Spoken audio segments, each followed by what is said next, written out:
अस्सलामुअलैकुम।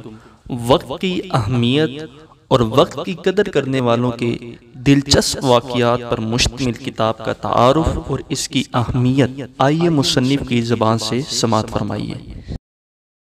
वक्त हज़ार नेमत। ये किताब करीबन 200 सफ़हात पर मुश्तमिल है। वक्त की कदर व कीमत का एहसास जगाने और ज़िंदगी को निज़ामुल औक़ात का पाबंद बना देने वाली ये अपनी नौइयत की बिल्कुल मुनफरिद काविश है। बिलाशुबहा वक्त एक अजीम नेमत और रब्बे करीम की अता करदा बेशबहा दौलत है।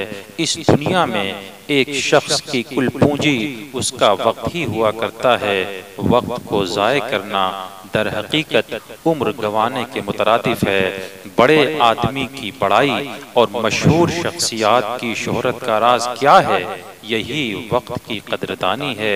जिन कौमों ने वक्त के साथ दोस्ती रचाई और अपनी जिंदगी के शामो सहर को वक्त का पाबंद कर लिया, वो सितारों पर कमंदे डालने में कामयाब हो गईं और वक्त को बर्बाद कर देने वाले इबरत का निशान बन गए हैं। लिहाजा होश के नाखुन लें, वक्त की कद्र करें, क्योंकि ये दौलत बहुत जल्द छिन जाने वाली है और फिर कफ़े अफसोस मलने के सिवा कुछ भी हाथ ना आएगा।